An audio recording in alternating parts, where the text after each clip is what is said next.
Vous voulez remplacer vos vieilles fenêtres mais vous ne savez pas quel modèle choisir. Vous êtes au bon endroit. On va voir ensemble tous les critères à prendre en compte pour faire le bon choix.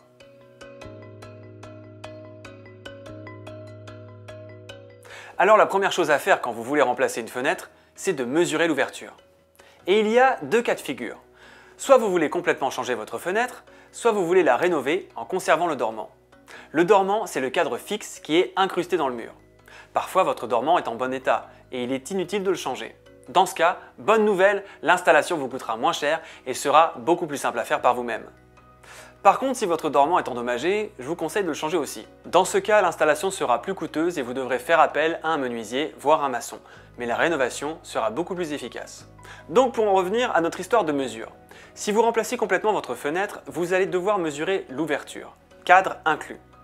Et si vous la rénovez simplement, il faudra mesurer l'ouverture sans compter le cadre. La mesure n'est pas très compliquée. Par contre, attention, il faut absolument noter les dimensions précises. Sinon, vous risqueriez d'avoir une mauvaise surprise. Pour être sûr de vous, vous pouvez regarder un tuto en ligne ou bien faire appel à un professionnel qui se déplacera chez vous. En fonction des dimensions que vous allez relever, vous allez vite découvrir si vous pouvez choisir des modèles de fenêtres standards ou bien si vous allez devoir partir sur du sur-mesure. L'avantage des fenêtres standards, c'est leur prix, mais si vous voulez personnaliser vos dimensions, la largeur de vos dormants ou encore le coloris de vos cadres, il faudra vous tourner vers des fenêtres sur mesure. Au niveau de l'encadrement de la fenêtre, vous aurez le choix entre trois matières, le PVC, le bois ou l'aluminium. Le PVC a le gros avantage d'être le matériau le moins cher. Il est facile à entretenir et on obtient de bonnes performances thermiques et phoniques avec un encadrement en PVC. Le bois a l'avantage d'être plus chaleureux. C'est une matière noble qui a du cachet et qui convient particulièrement à une bâtisse ancienne. Par contre, il demande un entretien régulier pour ne pas qu'il s'abîme.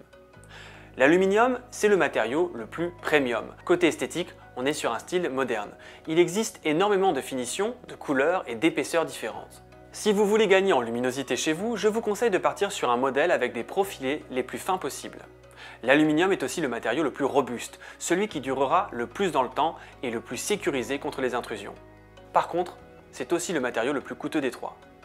Maintenant, on va parler du choix des vitrages. Aujourd'hui, on privilégie quasi systématiquement le double vitrage au simple vitrage parce que le simple vitrage ne permet pas une bonne isolation. C'est d'ailleurs souvent pour ça qu'on veut changer ses fenêtres. En plus, l'écart de prix entre le double et le simple vitrage s'est resserré. Parlons du double vitrage. Le principe, on superpose deux vitres entre lesquelles il y a de l'air ou du gaz pour renforcer l'isolation de la fenêtre. Il existe des modèles plus ou moins performants en fonction de certains critères. Sans entrer dans les détails complexes, je dirais qu'il faut surtout vous fier à l'indicateur UW. Il indique la performance d'isolation de la fenêtre, donc sa capacité à garder la chaleur à l'intérieur. Plus ce coefficient est faible, meilleure sera l'isolation de la fenêtre. Côté sécurité, il existe des vitres anti-effraction où la vitre extérieure est feuilletée. Comme ça, en cas de bris, les morceaux de verre restent collés entre eux.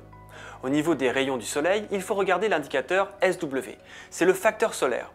Plus le facteur solaire est élevé, plus la fenêtre laisse passer la chaleur du soleil à l'intérieur.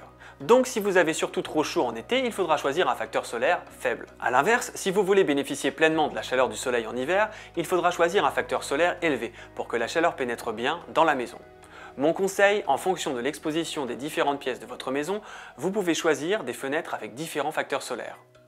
Le double vitrage est déjà très performant, mais si vous voulez une meilleure isolation phonique, vous pouvez partir sur du triple vitrage. Par contre, le triple vitrage a tendance à augmenter la chaleur du logement en été. Au niveau du système d'ouverture de la fenêtre, il y a beaucoup de possibilités. L'ouverture classique à la française, gauche ou droite. L'oscillo-battante, c'est l'idéal quand on veut pouvoir aérer même quand il pleut. La coulissante, c'est top quand on manque de place à la maison.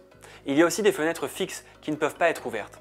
Alors là, c'est plutôt quand on veut faire entrer la lumière mais qu'on n'a pas besoin d'ouvrir la fenêtre. Ça peut être utile dans le garage ou dans l'abri de jardin par exemple. Avant de parler des aides financières que vous pouvez avoir, on va parler de volets roulants. Parce que quand on change ses fenêtres, c'est l'occasion de mettre des volets roulants intégrés. Le volet roulant intégré vous procurera une meilleure isolation, plus de sécurité et un moyen de vous protéger efficacement de la lumière. Il existe trois types de volets roulants. Le volet manuel qui s'ouvre et se ferme avec une manivelle ou une sangle. Le volet électrique filaire qui est raccordé au réseau électrique et qui s'actionne avec un interrupteur. Le volet électrique avec capteur solaire qui fonctionne aussi avec un interrupteur mais qui utilise l'énergie solaire. Certains volets électriques peuvent être commandés avec une télécommande ou même être connectés pour que vous puissiez le piloter à distance depuis votre smartphone. L'intérêt des volets connectés, c'est que vous pouvez simuler une présence chez vous quand vous êtes en vacances. Vous pouvez aussi les programmer pour qu'ils s'ouvrent le matin à 8 h pour vous réveiller. Bref, c'est assez pratique. Avant de vous quitter, il y a une dernière chose dont je voulais vous parler. La réglementation. Gardez bien en tête qu'en cas de création d'une nouvelle fenêtre, vous allez obligatoirement devoir déposer un permis de construire en mairie. Il y a aussi une distance minimum à respecter par rapport à vos voisins.